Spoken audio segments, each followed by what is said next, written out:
What's going on, guys? Welcome back to Elite Sports Talk. This is episode 18. Just as a quick reminder, you can find Elite Sports Talk on all the major platforms, though right now we are trying to push for people to follow us on Spotify. But really, like I said, anywhere that podcasts can be found. We're also on social media. You can find Elite Sports Talk Facebook, IG, and TikTok. TikTok's pretty cool. I'm going to start doing some live stream from TikTok within the next few weeks or so. Really probably after the NBA and NHL season wraps up to get prepared for the NFL season. And I also have an Elite Sports Talk Substack page. I would appreciate it if you go and check that out. You can find pretty much, all the episodes for Elite Sports Talk, along with other content, written articles, and really a bunch of content that's going to be coming out soon. So go ahead and reach out on Substack and subscribe. And so like I said, today it is episode 18 of Elite Sports Talk. We're going to be going, and pretty much like we've been the past couple of episodes, running back through the review of the last week or so of the NBA playoffs. We got some NHL playoffs. I have something called NBA Offseason Shakeup. We got some more likelies, today in sports history, and then we'll end it off with my picks for tonight, tomorrow, and Thursday's games for both NBA and NHL. So let's go ahead and get into it.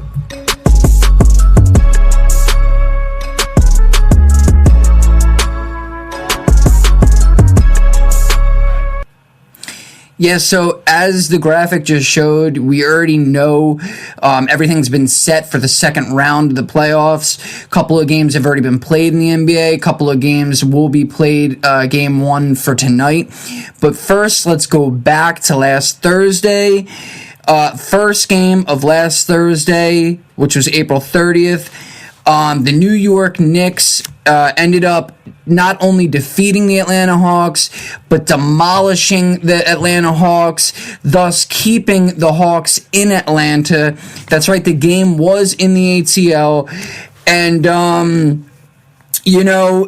it's not really much to like from Atlanta's side. Jalen Johnson, he was the man of the game for the Hawks. 21 points, 8 rebounds, 6 assists. He went 2 of 5 from 3, 7 of 15 from the floor. CJ McCollum didn't really get off to a great start. He only wound up with 11 points and 3 rebounds. Alexander Walker also only with 11 points. Jonathan Kuminga had 11 off the bench. Guys, this isn't anything that we didn't see coming. Atlanta did take 2 games from the Knicks, but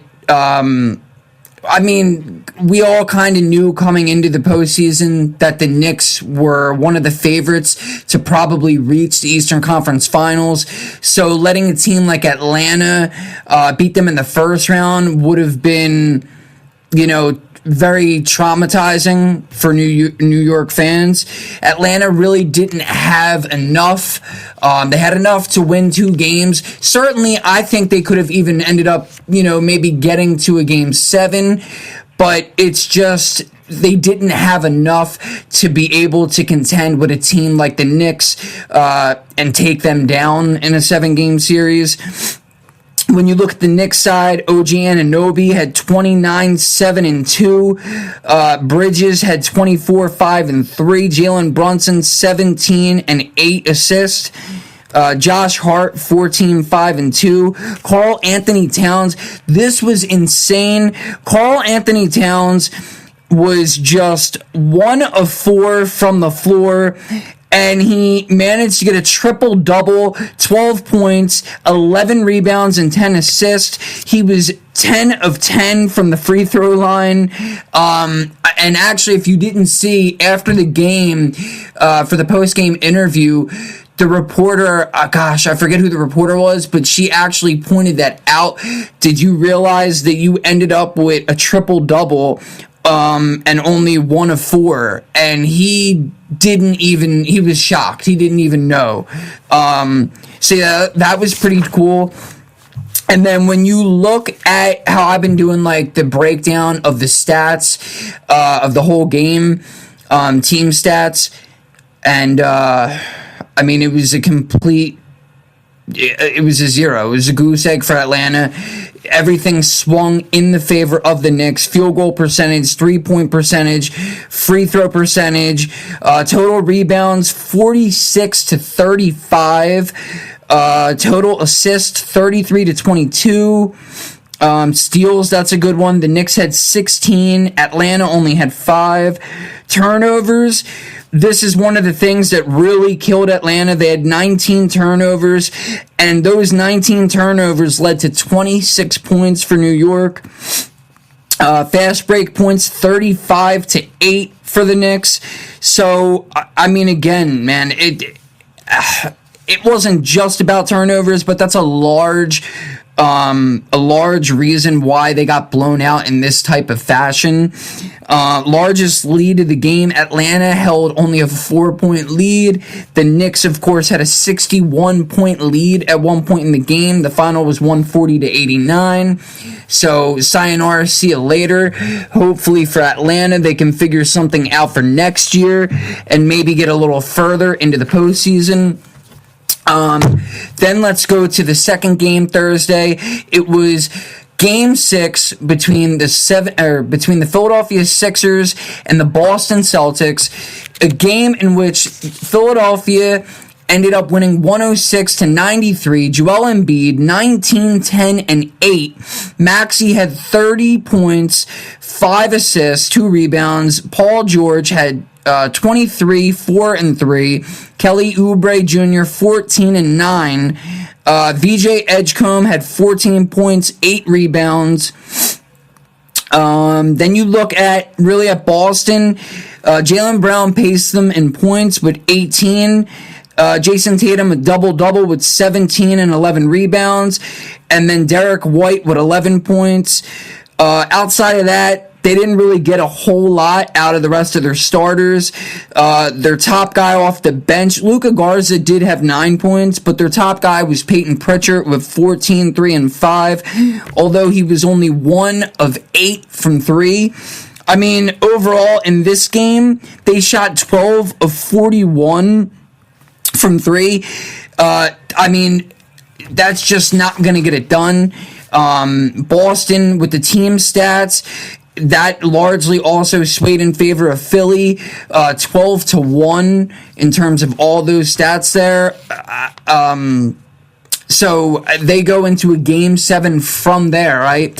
So the last game on Thursday night was one that was near and dear to me. It was the Denver Nuggets and the Minnesota Timberwolves. We all know what happened. Minnesota, you know, this whole series, they really came to play, and it's nothing new. You know, we talked about it before. This is now the third time in the past 4 years, I believe, that Denver has faced Minnesota and ended up losing to Minnesota in the playoffs. This one was without Anthony Edwards. It was without Dante DiVincenzo. And actually, it was also without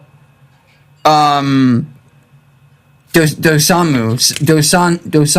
Sorry, I think I mispronounced the name there. But, so yeah, man. I mean, there was no reason for the Nuggets to lose this one. Not saying anything about McDaniels or Terrence Shannon Jr. or Julius Randle. Obviously, Rudy Gobert is a beast. But, they should have been able to get the job done here and bring it back to Denver for Game 7. That did not happen. But for Denver, they did get still a lot out of 2 guys. Nikola Jokic, like always, 28 points, 10 assists, 9 rebounds. So, yeah, he didn't get his triple-double, though that really wouldn't have mattered. They still lost by, 12 points. Cam Johnson had 27, 8, and 3. Jamal Murray just 12 points. That's another big factor for them. Obviously, again, they were without Peyton Watson throughout the entire series. They had been without him really since like February, I believe it was. Aaron Gordon, he played, I guess, 1.5 games in the series. So not having those two really hurt them. Tim Hardaway certainly could have did a little bit more. Spencer Jones was kind of up and down in this series. He was the reason for one of the wins for the Nuggets. They ended up winning 2 games. Christian Brown, just 3 points. Bruce Brown, just 1 point. So, like, this rotation, this was supposed to be the best rotation that Denver had come playoff season since 2023-24 season when they won the NBA championship. And it wasn't enough. But kudos to Jaden McDaniel. Everybody's seen, after game 5, I believe it was, when he said, the Nuggets, they can't play defense. And he was saying this about Murray and this about Jokic. And, he definitely backed his talk up. He ended this game 6, with 32 and 10. Terrence Shannon Jr., 24, 6 and 1.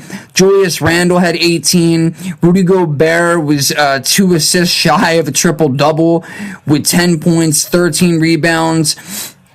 He also had 2 blocks as well. Mike Conley, the savvy vet, had 7 points, 6 rebounds, 3 assists, and a steal. And then Naz Reid with 15, 7, and 4 off the bench. Same thing as I said about the last 2.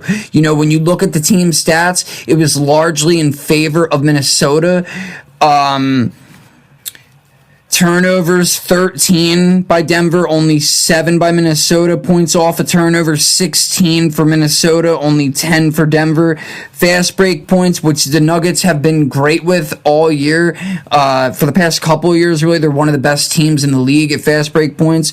They just had 7. Minnesota had 13. Points in the paint. The Nuggets led 64 points in the paint, and they only put up 40. Largest lead of the game. They had a 5-point lead at one point. 12-point lead was the largest for Minnesota in this one. They were out-assisted. They were out-rebounded, both offensive and defensively. Free throw percentage went Denver's way. 3-point percentage slightly went Denver's way. But, so now, they already came out and said that David Adelman is going to be safe for the Nuggets, which I think that's fair. I don't think it's necessarily a coaching issue. I think it's that they need to get more defense, which, people have been seeing this. We've been talking about this for, pretty much ever since Nikola Jokic has been the starter for the Nuggets. Yes, defensive efficiency was way up there. They were like top 5 in the league the year they won the championship, although they also had Michael Porter Jr. at that point and Kentavious Caldwell-Pope. So now we don't really know what we're going to get moving forward. It's already been put out there that maybe they could wind up trading a couple of pieces. It looks like the only person that's safe on the roster would be obviously the historic Nikola Jokic. I would like to see Murray be back there next year. I'd like to see AG too, but I don't think it's far-fetched to maybe see him go. Christian Brown needs to step up big time if he wants to remain on the roster after getting his big deal. I believe his contract, the first year of that deal, kicks in this upcoming season, or next season rather, I should say. But I'd like to see them retain Peyton Watson. He is undoubtedly their at least second best defender. Only AG I would put above him. But anyway, let's go ahead and get on to Friday's games. The first game was the Detroit Pistons and the Orlando Magic. And in this one, Orlando complete collapse. Now, remember, guys, they started the series off. They were up 3-1. And after this game, everything was squared up, 3 games apiece. Detroit won 93-79, largely because of everybody. We keep talking about him all year long. Cade Cunningham, 32-10-3. Tobias Harris had a great series, but he had a great game 6, 22-10. Let's see, Duncan Robinson, 14-5-3. Jalen Duren, again, not really. You'd like to see more out of this guy, man, but 8-9 is what he ended up with. Amon Thompson had 4 points, 10 rebounds, 6 assists. Then you look at the other side, Desmond Bane and Paolo Banchero, both 17 apiece. Banchero actually had a double-double with 10 boards as well and 6 assists. Wendell Carter Jr. had 9 points. Jalen Suggs, 777s, 7 points, 7 rebounds, 7 assists. He was only 1 of 10 from the floor, 1 of 6 from 3, though he hit all 4 of his free throws. Da Silva had 10 and 6 off the bench, but just like we've been doing with the other games, when you look at the team's stats, it swayed 9-3 in favor of Detroit. I guess really the biggest thing here would be, I guess, points in the paint. Well, total rebounds too, actually. 52-38 in favor of Detroit. Free throw percentage was, extremely close. 3-point percentage, it was 33.3 to 25%. Field goal percentage, Detroit had 34.6 for Orlando. Assist was actually in favor of Orlando. Points in the paint, 36-24 in favor of Detroit as well. And the largest lead, only a 14-point lead for Detroit, but a 24-point lead for Orlando. They just could not hold on, obviously. The second game on Friday, Toronto Raptors and the Cleveland Cavaliers. This game was in Toronto. Toronto ended up winning 112-110 in OT. Scotty Barnes had 25, 7, and 14 assists to pair with 3 steals and 3 blocks.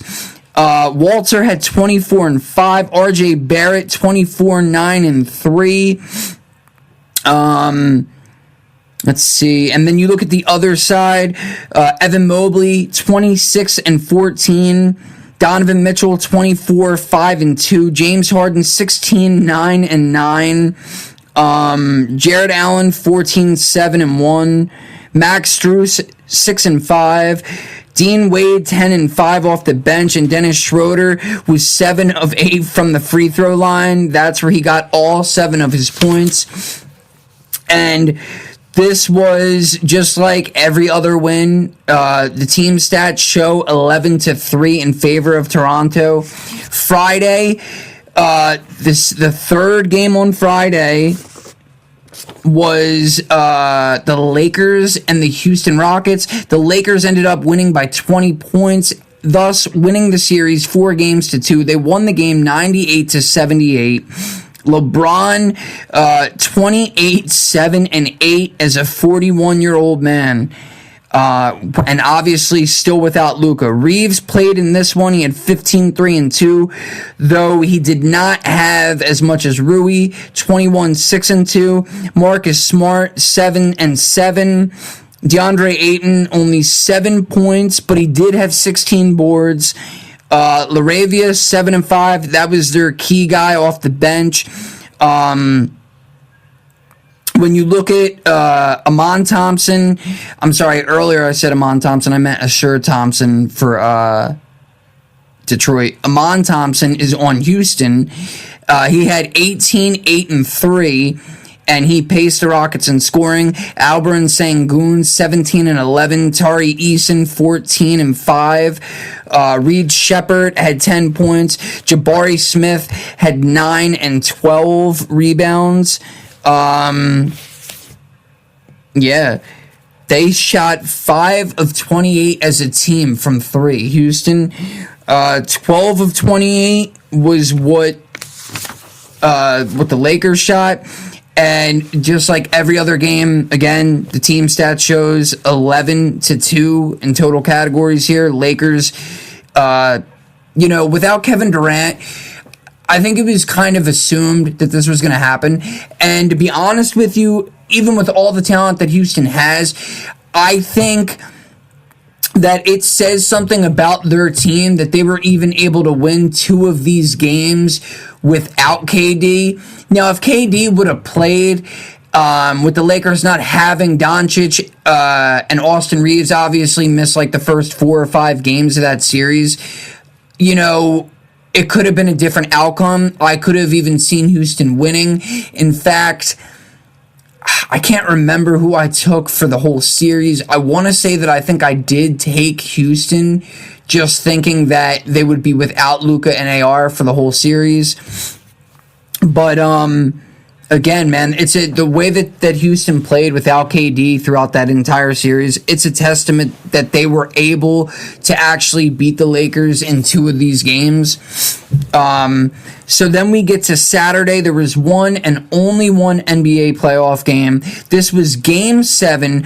The Sixers to Boston Celtics in Boston. 45 minutes before the game, they were told that Jason Tatum was not going to play. So 45 minutes before the game is when I knew that the Sixers were going to win the series. Now, this is why I like to toy with Philadelphia fans. Not that I have such a deep hatred for the Sixers. I'm not really a baseball guy, so the Phillies don't really matter to me. I'm a major NFL guy, and I always say that I hate the Eagles. Technically, I don't really hate the Eagles. I even like players on the Eagles, but it's just the fan base that I can't stand. And, Dallas fans are the same way. There's a lot of fan bases like this. LA fans. But my whole thing is that the Sixers coming into this series, you have die-hard fans saying, oh, we're going to lose the series. Embiid's not healthy. He never plays, especially when it's playoff time. Maybe even saying stuff about Paul George. I've been telling people all along, watch out for the Sixers. If they get healthy with this rookie and VJ Edgecombe, with this superstar abilities of Tyrese Maxey, with PG knowing what he could do and what he's always been able to do throughout his career, coming back from that suspension, it was a stupid suspension, on his part, and Embiid's always hurt. Trust me, I know. I'm always talking down about him. And when the comparisons, which there is no comparisons really anymore, but whenever there was those Jokic Embiid comparisons, I was always the first to say, how can you compare a guy that never plays to a 3-time MVP who should really be probably a 5-time MVP? But again, I was warning people. I was telling them, man. And Philly fans, I don't even think that they even could see this coming. And I was saying, if Embiid comes back and Philly could some way, somehow will them to a Game 7, watch out. And look, I was right? Although I did not know that Embiid was going to be able to come back as soon as he did, which really gave even more firepower for me to think and to say that they could possibly beat the Celtics. So they ended up winning this one 109-100. The story of the game, well, first let's look at the stats. 34, 12, and 6 from Embiid. Maxey also with 30, 11, and 7. Now, this duo, there was a stat to be said about that. I can't remember exactly what it was. For 2 players to get 30 or more in a series in the same game. I forget, man. But VJ Edgecombe, the rookie, 23, 6, and 4. Paul George had 13. Let's see. They went 11-28 from 3. Jaylen Brown on the other side, 33, 9, and 4 with 3 blocks. Derek White also had 3 blocks to add to his 26, 6, and 4 stat line. Luka Garza, goose egg. Harper, goose egg. Man, they had 3 guys off the bench in Pritchard, 13 points, Sam Hauser with 11, and Quitta with 17 and 12, a double-double here. But they went 13 of 49. I believe that's like 27%. In this series, which we know this about the Boston Celtics, right? In recent history, it shows that they live and die by the 3, right?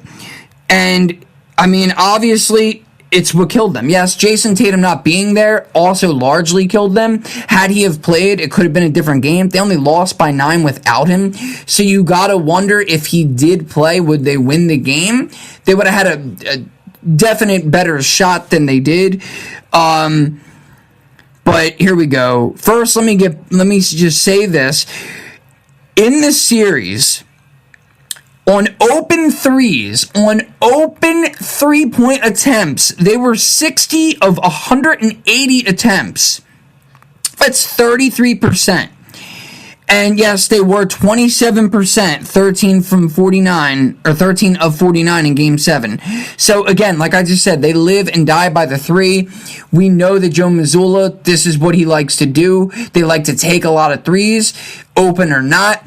But if you're missing that many threes on open threes, and it came down to, there was like 5 or 6 maybe in a row 3-point attempts that Boston took to end the game, and they missed every single one of those.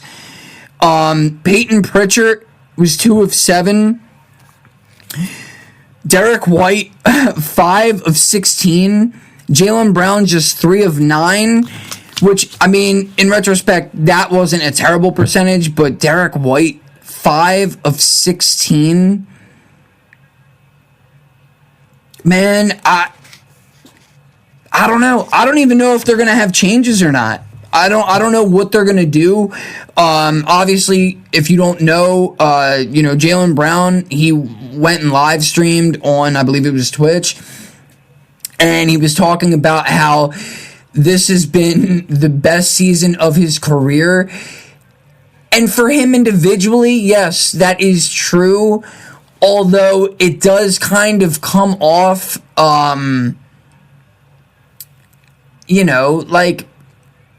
because he played without he played without Jason Tatum for most of the season, basically the whole season. It comes off as like saying that maybe he doesn't want to play with him anymore. I don't really know. I don't really know how to take that. Everybody's been analyzing this. But to get back to the stat that I was getting to, Embiid and Maxey now become the first NBA duo in NBA history to get 30 points, 10 rebounds, and 5 assists in a Game 7.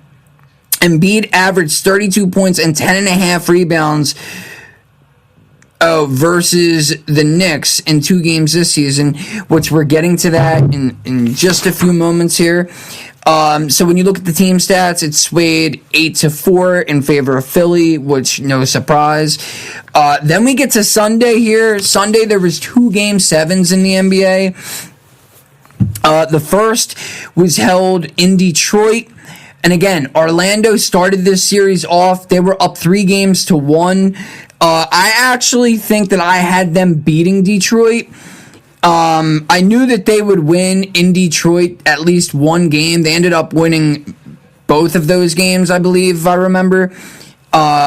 But they won this one. Detroit won 116-94. Cade with another 32-point game. This was a double-double for him with also 12 assists, 2 blocks, and a rebound. Tobias Harris, like I said, this whole series he's been playing very, very great. Very, very good, rather. 39-2. 5 of 7 from 3 steals and a block. Jalen Duren, okay, we finally got a little more from Jalen Duren in this one. 15 points and rebounds.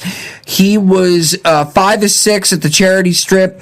He had a steal, Duncan Robinson had 10 and 6 with 3 assists, 3 steals.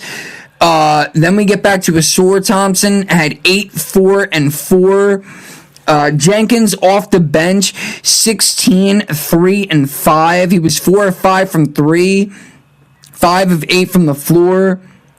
And then you go back to Orlando here. Paolo Banchero seemingly did everything he could to help his team win this one. 38, 9, and 6. 4 of 7 from 3. 6 of 8 from the free throw line. Desmond Bane, 16, 3, and 3. Wendell Carter Jr., 13 and 5. Jalen Suggs, 6, 4, and 4. He was 0 of 4 from 3. 4 steals, 2 blocks. And Suggs actually got hurt towards the very end of this game. Or was it right before halftime? I think it was actually right before halftime, where he was shooting a 3/4 court shot, really. Donovan Mitchell, what am I talking about? I forget. Somebody came down. Oh, Cade. Maybe it was Cade came down on where his Achilles is or whatever in the back. Suggs ended up being okay, but they could have got a lot more from him. Certainly from Desmond Bane. Anthony Black had 11 and 5 off the bench. Mo Wagner 5 and 2, and obviously we know Franz Wagner was hurt and could not play. It could have been a different game. Could have been a different game if Franz Wagner was healthy. Could have been a different game if they got a little more from Desmond Bane and Jalen Suggs. I don't want to say that I'm shocked, but I did kind of think Orlando was going to be able to win the series. But it's crazy. And the team stats, just like every other win, team stats show largely in favor of Detroit. And if you did not know, this was the first time in NBA history that 2 teams in the same round of the playoffs both came back being down 3-1. We're talking not only Detroit Pistons, but the Philadelphia Sixers as well. We've seen a team come back from 3-1 deficits in 2 separate rounds of the playoffs in the same season, and that was the Denver Nuggets. They had an opportunity to be the first team in NBA history to do that 3 times as a team. Obviously, they fell short. We already talked about that one. Let's see. So then we go to the other Game 7 that was played on Sunday. We're talking the Cleveland Cavaliers at home against the Toronto Raptors. Cleveland going into this series was largely favored, I feel like. The Cavs all time are 7-2 in Game 7s. And in this one, Scotty Barnes for the Raptors had 24, 9, and 6. RJ Barrett had 23, 4, and 6. Sheed had 14 and 7 assists. Walter had 13 points. Jakob Poeltl, 9 and 7. Didn't really get a ton of production off their bench. They went 8 of 28 from 3, whereas Cleveland was 11 of 39 from 3. Jared Allen had a monstrous game, man. This was the best game I've seen out of Jared Allen, and I couldn't tell you how long. He had 22 points, 19 boards, 3 blocks, 2 steals, 2 assists. Donovan Mitchell had 22. James Harden, 18, 6, and 3 with 3 steals. Only 1 of 5 from 3, which is, pretty surprising. That's just 20%. Evan Mobley, 13 and 7. Merrill had 13 off the bench. Strus had 12, 8, and 5. Tyson, 7, 9, and 4 off the bench. Schroeder didn't really play a whole lot in this one, just 13 minutes. The player of the game was obviously Jared Allen. They did get the win, 114-102. Again, the stats show 8-5 in favor of Cleveland. Now, this is actually the third straight year that the Cavs are going into the second round. So then we get to yesterday. We just had 2 games, obviously. So, the first game, New York Knicks against the Philadelphia Sixers. Oh, man. Okay, so let's just backtrack for a second here, right? So, the last 2 wins that the Knicks got in the first round against Atlanta, they were up by at least 30 points at some point in the game, right? They also won both of these games by 25 points or more. Jalen Brunson went off, man. I mean, he had 35 points in this one. 50% from 3 of 6. Perfect from the free throw line. 12 of 18 from the field. 2 steals. Then you had Anunoby with 18 points. Karl Anthony Towns, 17, 6, and 6. Mikal Bridges, 17, 2, and 5. Josh Hart, 8, 8, and 6. 19 of 37 from 3. The Sixers, Paul George led them with 17. That's right, he led them in scoring with 17. Embiid had 14, Maxey had 13, Kelly Oubre had 12, and VJ Edgecombe had 12. Guys, their starters averaged about 26 minutes in this one. It was so big of a blowout, it's not even funny. The final score was 137-98. And to get back to what we were talking about here, so now this is 3 games, counting this first game of the series against the Sixers, where the Knicks have been up by 30 or more in a game and have won by 25 or more in 3 consecutive games, which this is actually a record in NBA history, most games that has happened. On top of that, Jalen Brunson had 35 or more in 5 straight games against Philly now. Stats, 12-2 in favor of the Knicks here. Their largest lead of the game was 40 points. For Philly, their largest lead of the game was just 3 points. Points in the paint, 58-32 with the Knicks. 16-3 fast break points. Points off of turnovers, 25 for the Knicks, only 13 for Philly. Philly had 19 turnovers, and the Knicks only had 14. The Knicks had 10 steals. Philly had 6. They had more than double the amount of assists that Philly had, 34-15. Total rebounds, 39-28 in favor of the Knicks.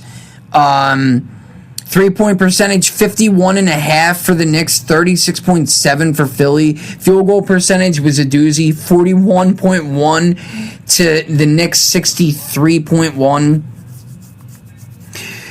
So the other game on Monday was San Antonio Spurs at home taking on the Minnesota Timberwolves. The Spurs had the ball last. They grabbed a rebound off of Minnesota's miss. They ran down the court, and I'm not sure if it was Champagny or Castle or Vassell. It was one of those 3, I believe, that took the last shot of the game. I believe it was a 3-pointer. They missed it. They ended up going down 104-102 at home to Minnesota. And listen, guys, Ant Edwards, for the first time in his career, I believe, he came off the bench. He only ended up playing 25 minutes in this one. He, off the bench, had 18, 3, and 3. 2 of 3 from 3. Julius Randle led the way with 21, 10, and 2 assists. Jaden McDaniels had 16 and 5. Terrence Shannon Jr., 16 and 5. Mike Conley, 12, 2 rebounds, 6 assists. Rudy Gobert had 7 points and 10 rebounds to go along with 1 block, but 4 steals. Naz Reid, also off the bench, had 12 and 9. And then you look at the Spurs. It's crazy how this game ended up going, because There was 19 lead changes. There was actually 17 ties as well. But for Wembanyama, this was a historical performance, not so much from a scoring aspect. He only had 11 points, but he actually had 15 rebounds, 12 blocks, and 5 assists. Wembanyama set an all-time record, guys, in blocks in a single preseason game. I believe the record prior to this was 10 points between 3 different players, and he surpassed that by 2 more blocks. If he would have had 5 more assists and had a quadruple double, I would have lost my freaking mind, to be honest with you. Especially if they still would have lost the game. De'Aaron Fox had 10, 3, and 6. Vassell had 14 and 5. Champagny 17 and 7, and Castle also had 17 points to go along with 5 assists and 5 rebounds. Harper had 18, 4, and 4. And this was a rarity in this one because this is one of those games where the team stats don't necessarily show the whole picture. To prove it, the Spurs, actually, the stats swung in their favor, 8-6 here. Also, I don't think I already said this, but Wembanyama became only the 3rd player in NBA history with a triple-double with blocks. I think that's in the playoffs. I could be wrong. That could be, just overall. But, yeah, man, the stats show how close this one really was. The Spurs had 1 more rebound, 47-46. They actually out-assisted Minnesota 24-20, 14 blocks to 5, and again, 12 alone came from Wemby. 7 steals to 4, that was in favor of Minnesota.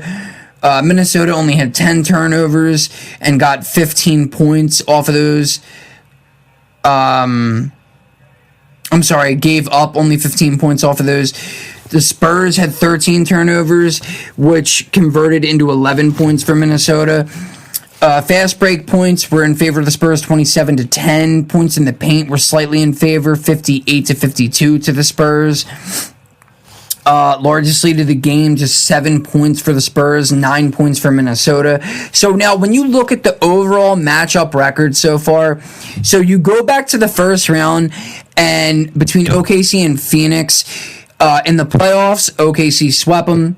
In the regular season, they actually won 3-2. So overall, they won 7-2. The Spurs and the Trailblazers, Spurs took them. It was a gentleman's sweep, 4-1. They also beat them 2-1 in the regular season, so 6-2 overall. Minnesota and Denver, this one is a good one because obviously Minnesota won the series 4-2. In the regular season, Denver actually won 3-1. So overall this year, it was a tie, 5-5. And again, that's why when you look at that,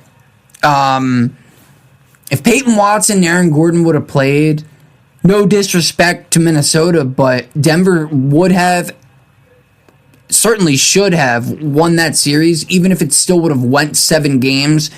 I firmly believe after watching between 75 to 82 games a year for the past 6-7 seasons now with the Denver Nuggets, that they would have won that series even with a lack. It wouldn't have been as much of a lack of defense if both of those two guys would have played in Peyton Watson, Aaron Gordon, but the series would have been different, especially with the couple of injuries that Minnesota went through, but that's neither here nor there. LA and Houston, obviously, again, LA won the playoff series 4-2. They also won the regular season 2-1. Overall, they won 6-3. Then you look at the Eastern Conference. Detroit, again, we just went over this. They won the series 4-3. In the regular season, these two teams tied 2 games apiece. So it was a very close series, and we see that. But altogether, regular season and postseason combined, Detroit only won 6-5. So again, I think that's something that you look at and you go like, wow, like, okay, that makes sense, right? Because it was really that close. Same thing with Philly and Boston, 4-3, and then the regular season, again, they tied 2 games apiece. 6-5 overall in favor of Philly this year.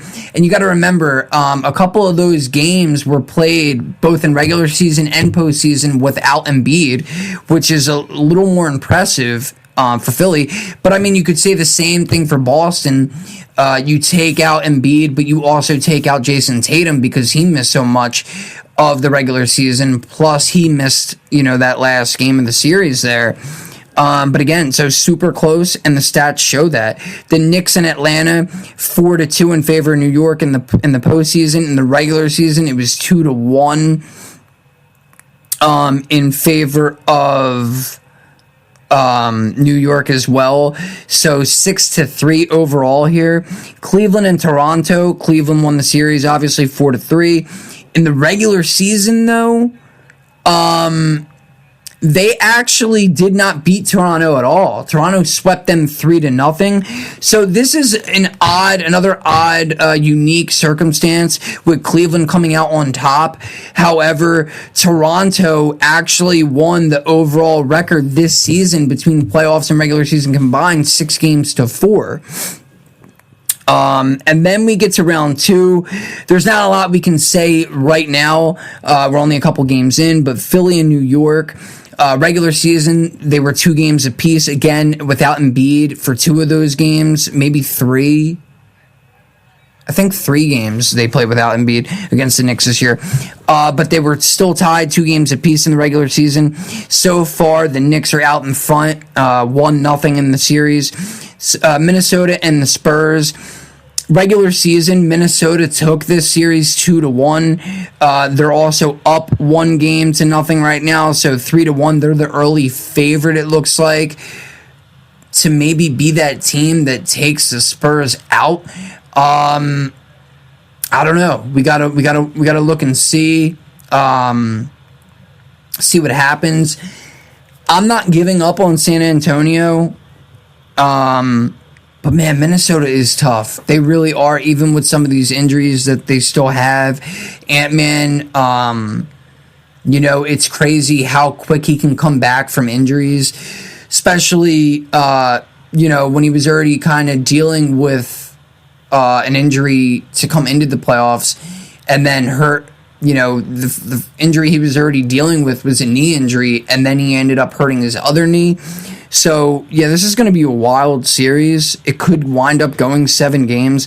The Lakers and OKC are kicking off tonight. Obviously, I showed it on the graphic. I don't think we went over it. But OKC swept the Lakers in the regular season 4-0.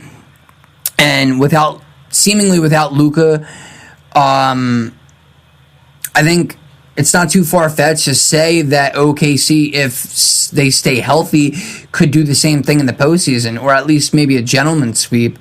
I think even if Luka came back, I don't really see the Lakers being able to compete at the highest level with the returning champs from last season. Cleveland and Detroit, regular season, this was a tied 2-2. So, again, that's another one coming on tonight. We'll see what happens there. I have been talking about NBA for far too long now, so we're going to go ahead and get to some ice.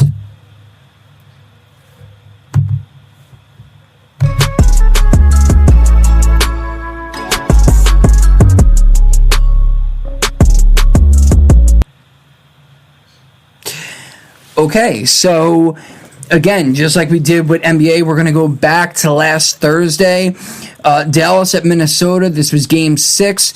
Minnesota won 5-2. Quinn Hughes led the Wild with three 3 points, 3 shots on goal, 2 goals, and an assist. Matt Boldy led Minnesota with 5 shots on goal. Jesper Wallstedt, 21 of 23, which is a save percentage of .913. Dallas's goalie, Jake Ottinger, was 16 of 19, just a .842 save percentage. Then you get to the next game, the Anaheim Ducks. They ended up beating Edmonton 5-2 in Game 6. They won the series 4-2.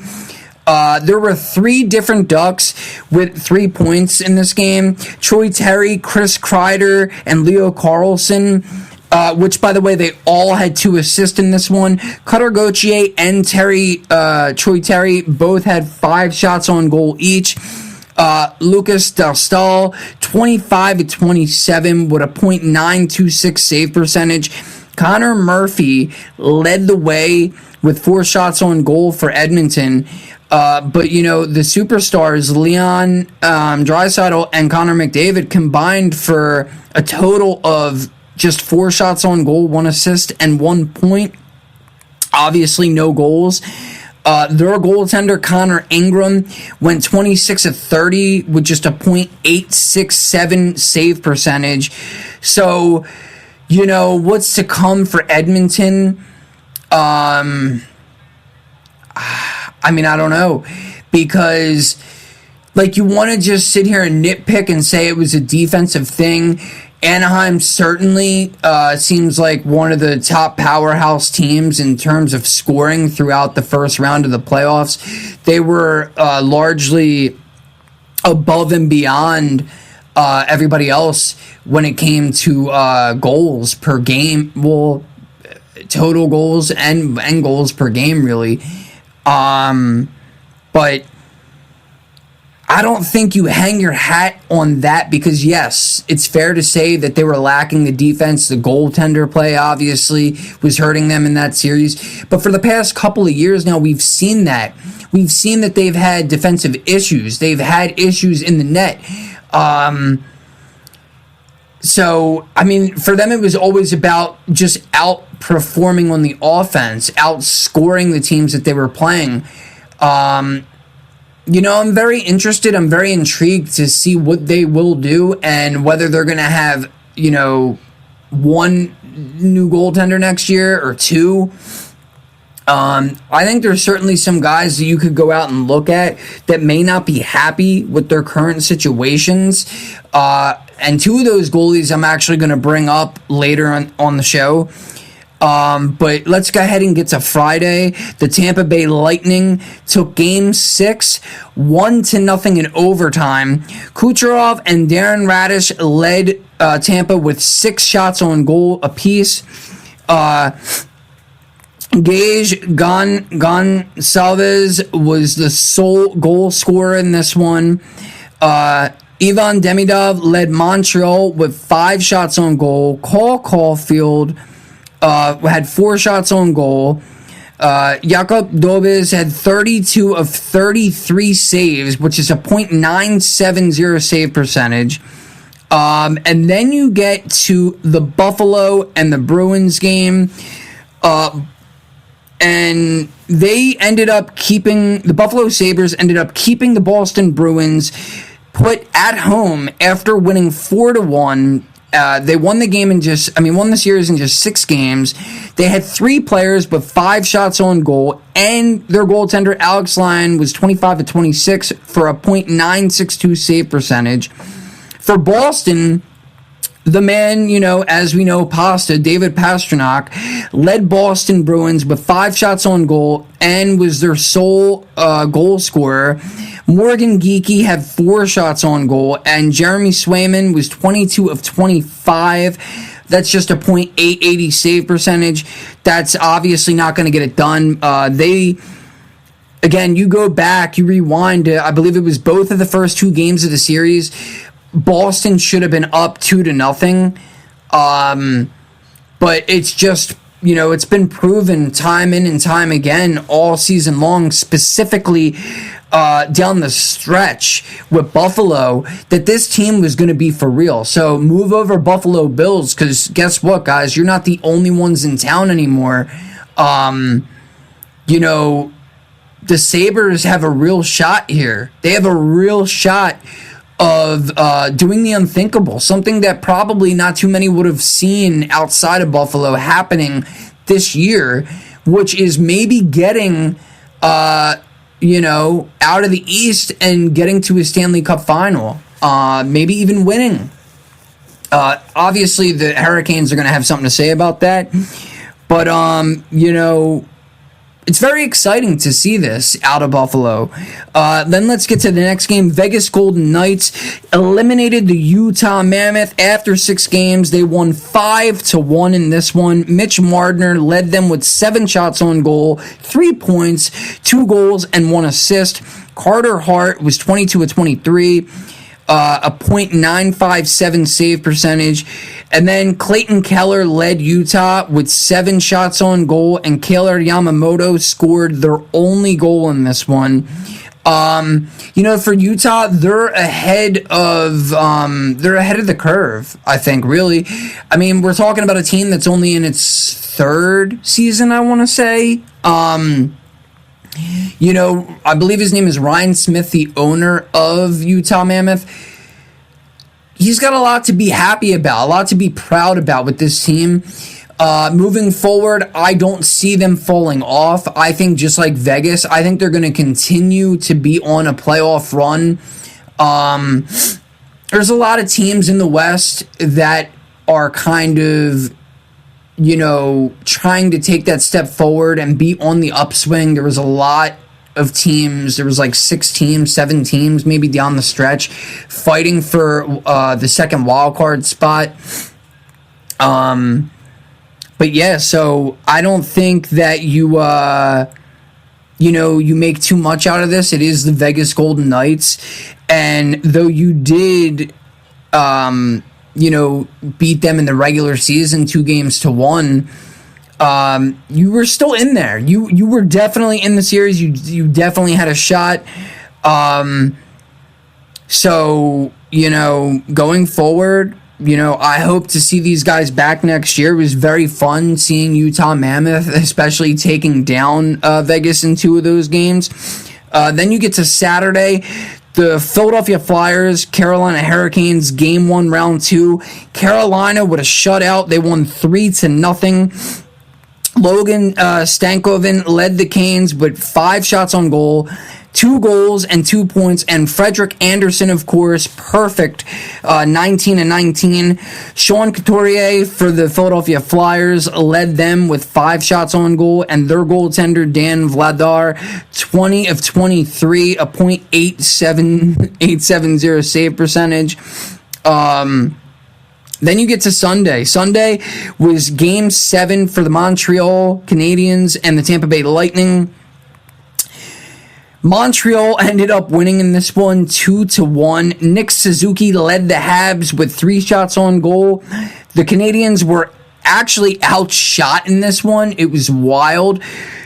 29-9. This was the fewest shots in a playoff game for a winning team in NHL history.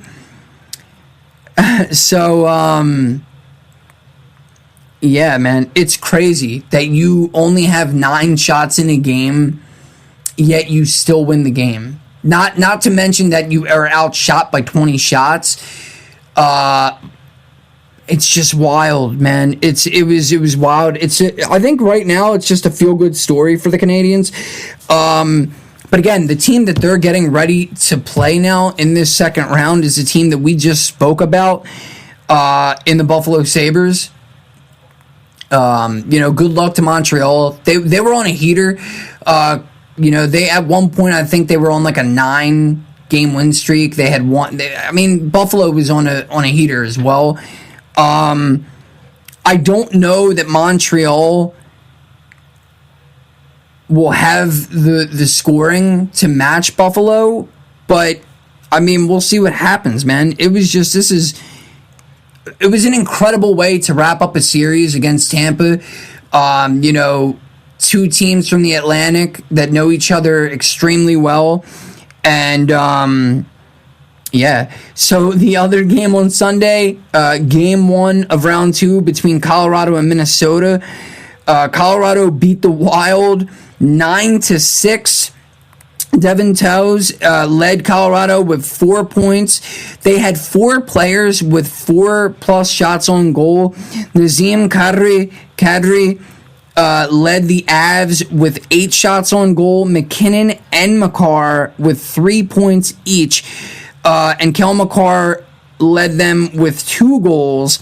Their goalie, Scott Wedgwood, was 30 of 36. That's a .833 save percentage. He faced, obviously, a ton of shots. That's the funny thing. Like, you talk about a game where, Montreal wins with only 9 shots on goal and scoring 2 of them. And then you look at Colorado, who had 42 shots maybe on net and scored 9 of them. It was wild. That was an incredible game, 15-goal game. Ryan Hartman led Minnesota with 7 shots on goal. Quinn Hughes had a team high with 3 points, and Jesper Wallstedt was 32 of 42, a save percentage of just 8.810. Last night, 2 games.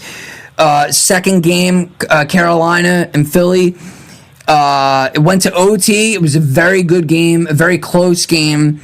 The Flyers ended up losing this one 3-2 in overtime. So now Carolina goes off to a 2-0 start in this series. They had 5 players with 4 or more shots on goal. Eric Robinson led the Canes with 6 shots on goal. Taylor Hall scored the game winner in OT. Frederik Andersen, yet again, a great game out of him. 34-36, a save percentage of .944.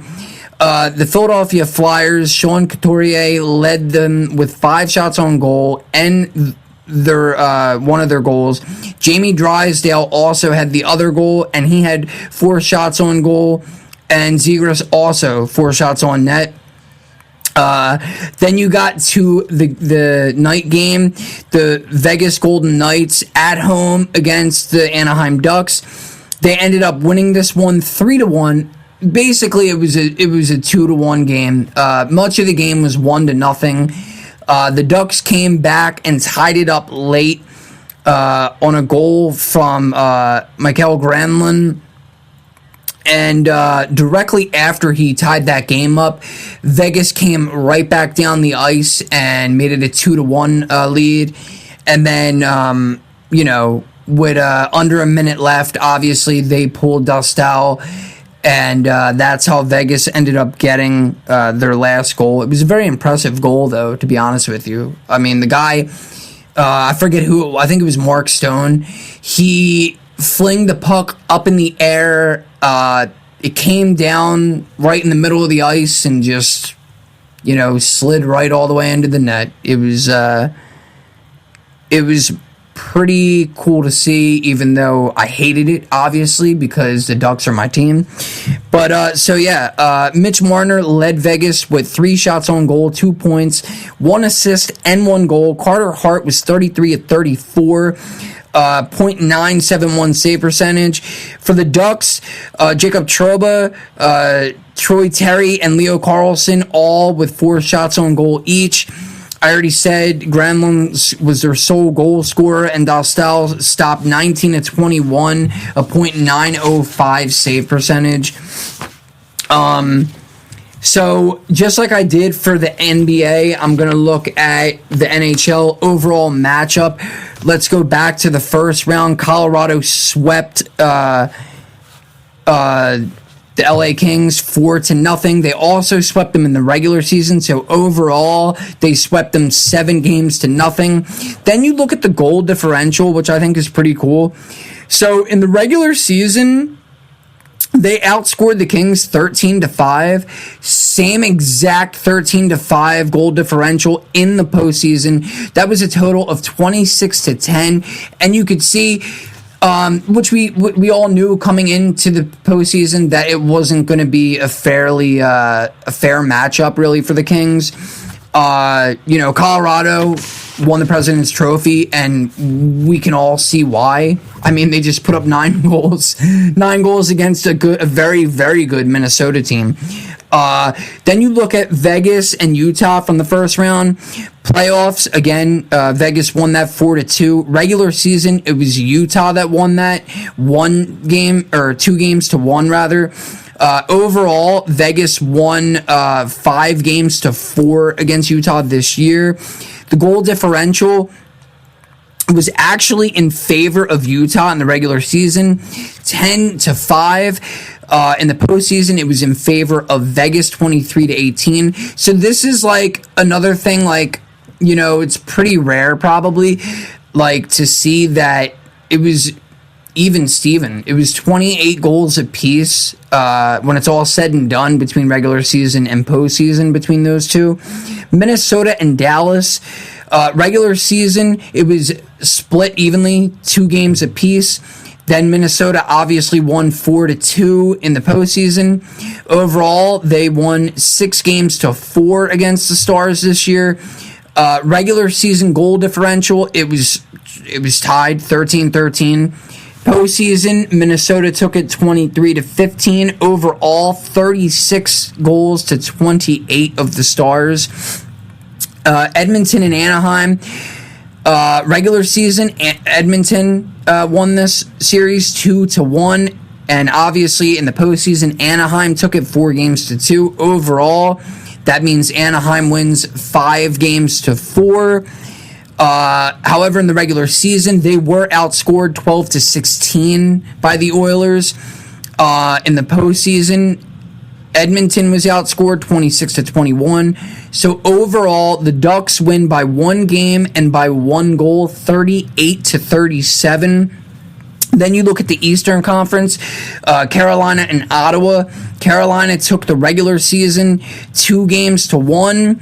They swept, obviously, in the postseason 4-0. So overall, they beat Ottawa 6 games to 1 this year.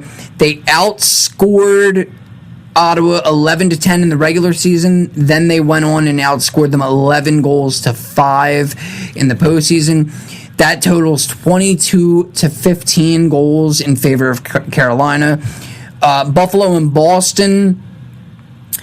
So Boston actually won 3 games to 1 in the regular season. Buffalo won the series 4-2 in the postseason. So they tied 5 games apiece this year. Boston outscored Buffalo 12-11 in the regular season, and the goal differential in the playoffs was 20-12 in favor of Buffalo. Thus, they had a 7-goal differential, 31-24 over Boston. Tampa and Montreal tied 2 games apiece in the regular season, 4-3 in favor of Montreal in the postseason. Overall, they beat Tampa by 1 game this year, 6 games to 5. Then you look at Tampa. Tampa won the goal differential 13-11 in the regular season. Montreal won 16 goals to 15 in the postseason. Though Montreal won 1 more game than Tampa all throughout this season, they actually lost in the goal differential, which is a very odd and unique thing that probably doesn't happen too often. They were outscored 27-28. So that's, pretty weird that happened. Pittsburgh and Philly tied in the regular season 2 games apiece, although Philly's 2 wins in the regular season came in extra time. And then we seen they outmatched Pittsburgh 4 games to 2 in the postseason. Overall, they beat Pittsburgh 6 games to 4 this year. Pittsburgh outscored Philly 16-11 in the regular season. But then it was the complete opposite of that in the postseason. Philly outscored Pittsburgh 16-11. So this was a clear-cut 27-27 tie for the goal differential here overall this year. Then you get to round 2, where we are currently sitting right now. Carolina and Philly, we already said it. They did beat them already 2-0. In the regular season, they also beat Philly 3-1. So far, they are up 5-1 over Philly. In the regular season, they outscored Philly 13-11. So far, they have outscored them in the playoffs 6-2. Colorado and Minnesota tied in the regular season 2 games apiece. Playoff record right now, obviously it's only been 1 game played. Colorado is up 1-0. So far it's in favor of Colorado 3-2. In the regular season, they outscored Minnesota by 1 goal, 12-11. Right now, after 1 game, obviously 9-6 is the goal differential. Vegas and Anaheim. Anaheim swept Vegas this season, 3-0 in the regular season. In postseason, they're obviously down 1-0. So right now, Vegas is just 1-3 against Anaheim. Anaheim outscored them 12-9 in the regular season, and right now Vegas is outscoring Anaheim after 1 game 3-1. Buffalo and Montreal. This was dead even, 2 games apiece in the regular season. Obviously, we won't know until later tonight, who will be off to a 1-0 start here, and who would be off to a 3-2 game lead. But in the regular season, the goal differential, there was no differential. It was exactly the same, 13-13 in those 4 games that they played each other. And obviously you can tell I love talking about the stats of the games. That's going to be it for NHL. Now let's get back to NBA for something I like to call NBA offseason shakeup.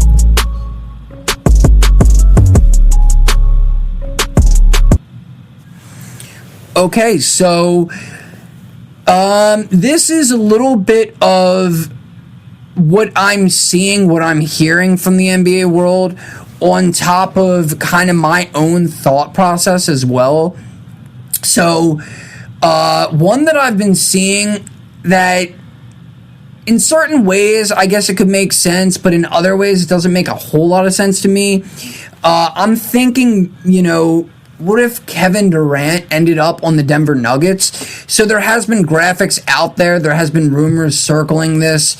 It would take a lot, though, for both parties, because Denver was one of those teams that I think they had an open spot available on their roster just so they could stay under that second apron, towards the end of the year there.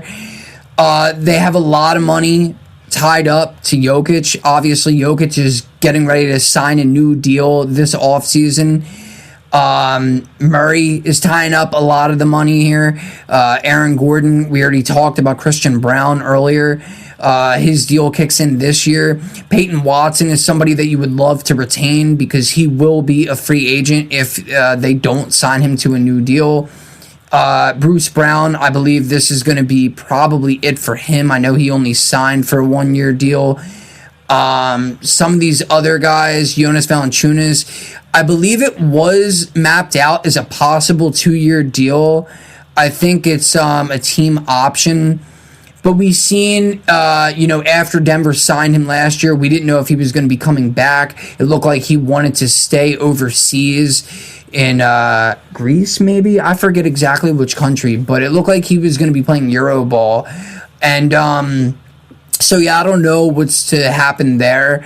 I don't know. There's a lot of what ifs about this one, but to me, I think it could make sense for Kevin Durant to become a Denver Nugget for the fact that the Nuggets do need more consistency with their scoring.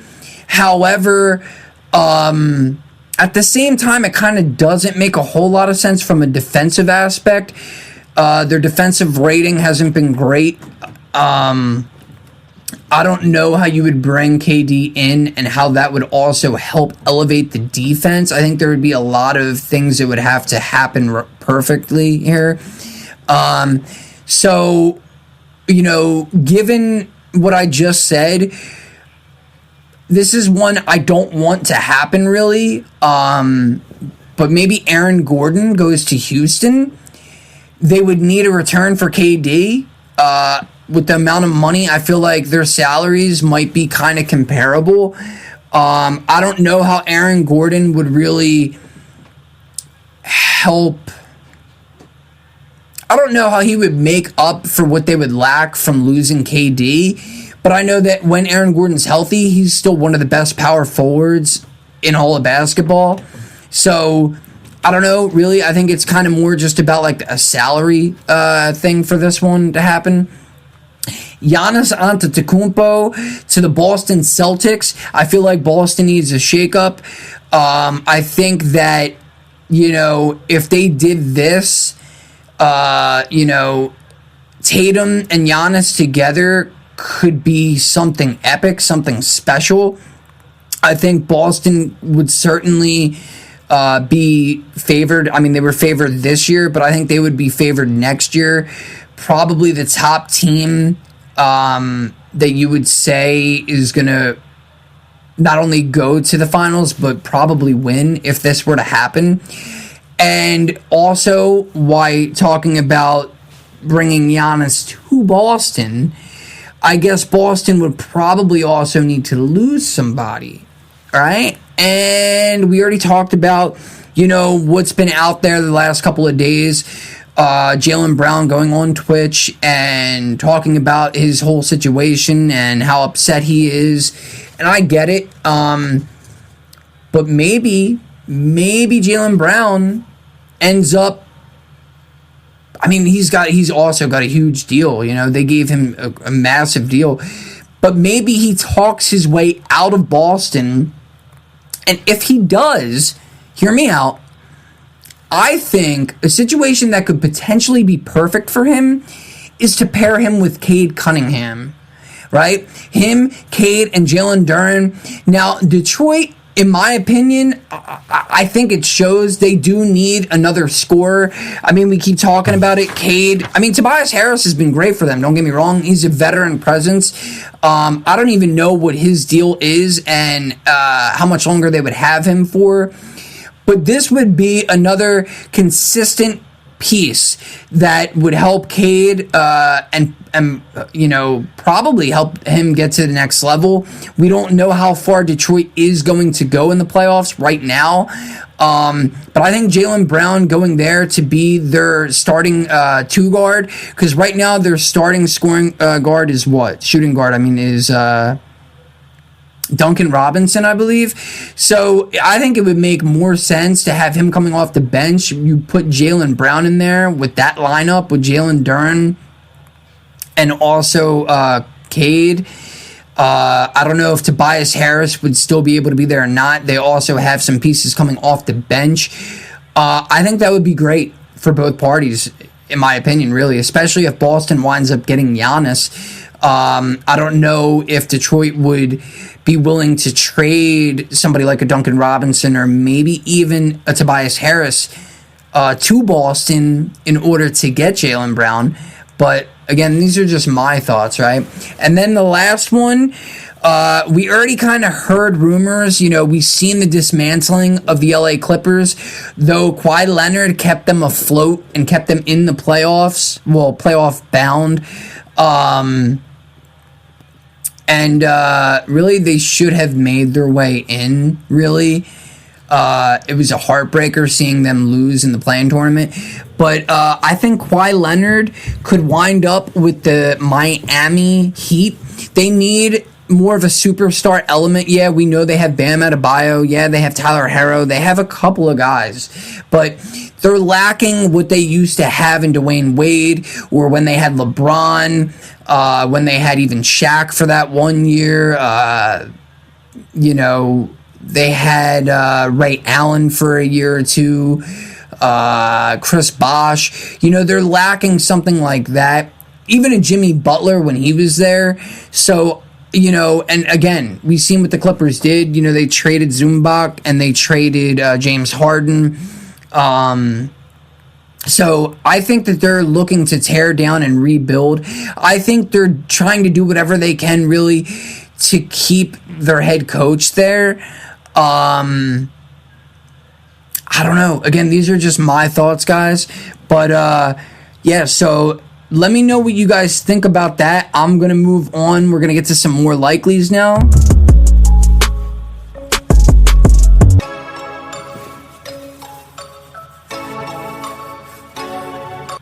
Okay, so in the spirit of possible off-season moves, more likely, what do you guys think is more likely?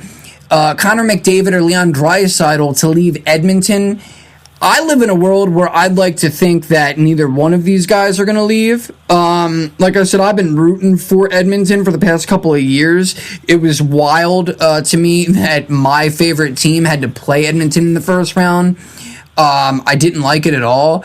Obviously, Anaheim prevailed, but McDavid or Draisaitl to leave Edmonton more likely? I think that it would be more likely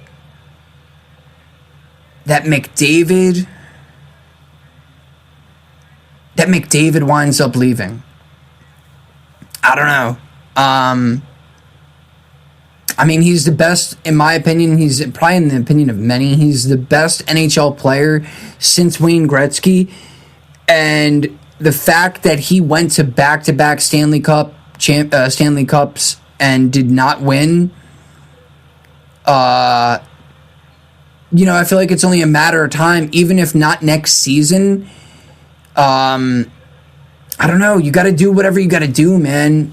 If you're Edmonton, to keep McDavid there, but at the same time, if you are Connor, I feel like you got to do whatever you have to do to get to a situation where you can win a cup, right? Then Alexander Ovechkin joins the Philadelphia Flyers, or Corey Perry, rather, flies home to Anaheim.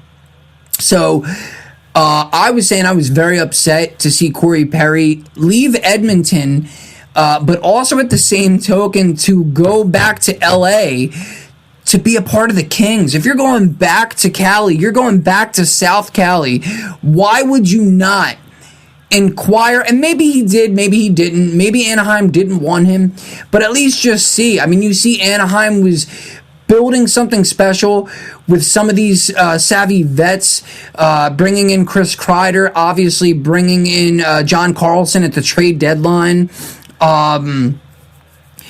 So, I mean, in my opinion, I would like to see Perry go back to Anaheim. And, obviously, he's not in the playoffs now. After starting the season with the Kings, he ended up back with Tampa Bay, who he was with a couple years back. And he lost to another team that he used to be on in Montreal. And so this is like the first time in like the past 6 years or something like that he's not going to be in a Stanley Cup Finals, which is insane because he's been on 4 or 5 different teams that he's been to the Stanley Cup with. Obviously, back-to-back years he was with Edmonton and lost it. But yeah, so I would like to see Corey Perry come back to Anaheim. However, I think that it would be more likely that Ovechkin returns. Washington may not take him back. It was the last year of his deal, and that he could end up with Philly rather than Perry going back to Anaheim. Connor Hellebuck or Jake Ottinger to move on from their current team. Okay, so we've talked about Connor Hellebuck. We've talked about how, this year he did not have a great season. He didn't have the same type of presence that we are used to. Yes, he did when it came time for the Olympics, but outside the Olympics this year, he was kind of more like an average goaltender than the upper echelon superstar type of goaltenders that we've seen, that we have seen him be over the last, however many years of his career here. But, and for Ottinger, he actually came out recently and was saying that he is not in a good situation. Dallas, a couple years ago, we seen them go, 2 or 3 years in a row to the Western Conference Finals, largely, because of scoring, but also largely in part because of Ottinger. And I got this cool thing that I seen the other day, and it says, this is Ottinger saying, "I don't feel like I've accomplished any of my goals. I want to win a Stanley Cup, I want to win a Vezina Trophy, and I want to be a starting goalie for Team USA, and none of those things have happened." So here I think that it's more likely that Jake Ottinger would move on from the Dallas Stars rather than Hellebuck moving on from Winnipeg.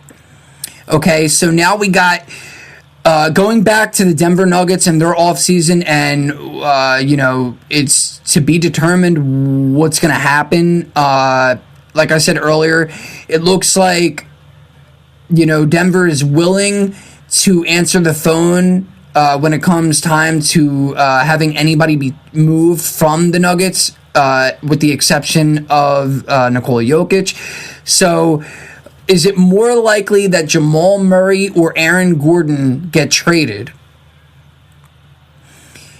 I don't think you break up that two-man game that Murray and Jokic have had for all these years.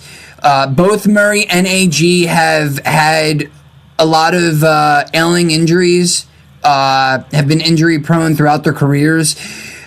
So in this one, you would have to pick the offensive abilities of Murray, or do you get away from the defensive prowess and the number one defender on your team in Aaron Gordon, who has not been available for the most important part of the season, which is in the postseason for back-to-back years now.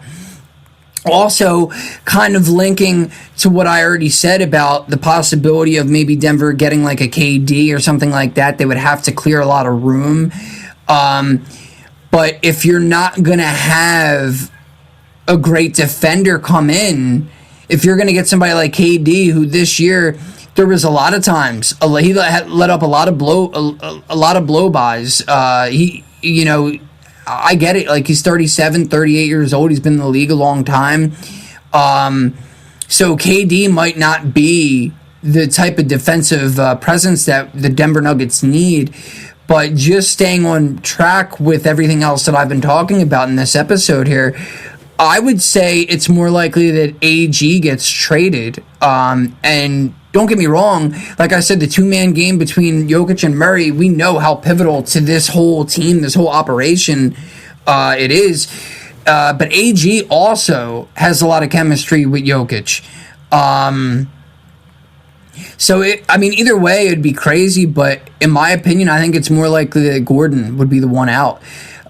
Okay, so the Sixers or the Cavs make the NBA Finals, which is more likely? Really, I don't want to make this about a team thing. I'd rather look at the player aspect. Is it more likely that Joel Embiid or James Harden make the NBA Finals? And when you think about it from that perspective, I would say it's more likely that Joel Embiid and the Sixers make it. Miraculously, Embiid came back just, 2 weeks after the appendectomy.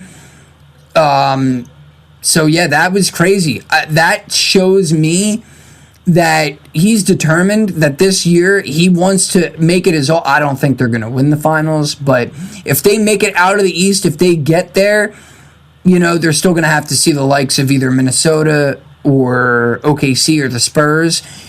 But I think that it's more likely that they'll get there over Cleveland. We don't know what Cleveland is going to have in store right now against the Detroit Pistons.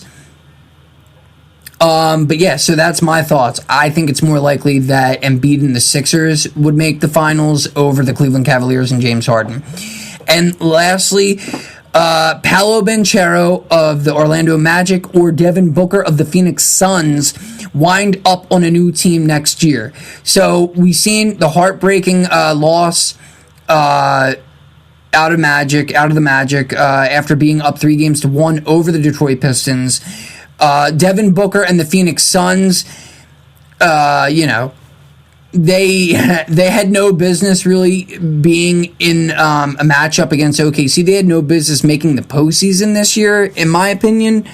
I would have thought that Golden State would have made it over them, and they probably would have had Curry not have missed so much time. Or even the Clippers. After being down, they were 15 games, under 500 and came back regardless of the fact that they traded away, a couple of these pieces.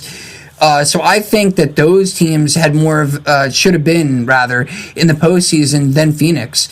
Devin Booker's been a great player for the Suns for a long time, though it seems like he is perfectly copacetic with being there and not really, making deep playoff runs.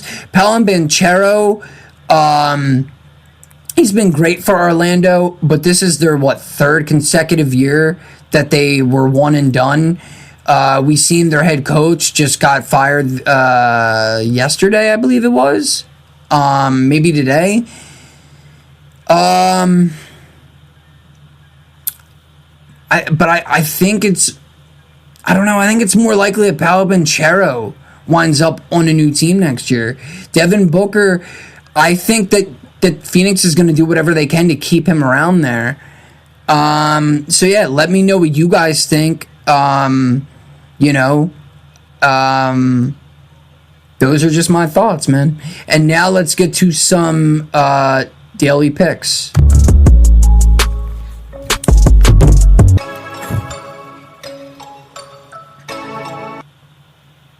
So yesterday I went 1-3 with all my picks. I had Philly beating the Knicks, I had the Spurs beating Minnesota, and I had Anaheim beating Vegas. My only win was Carolina over Philly. For tonight, I'm going to take Colorado over the Minnesota Wild. For the NBA, I'm going to take the Cleveland Cavaliers at Detroit and Oklahoma City Thunder at home against LA. Tomorrow, I'm going to go ahead and take the Buffalo Sabres at home against Montreal Canadiens. I will also be taking the Anaheim Ducks at the Vegas Golden Knights.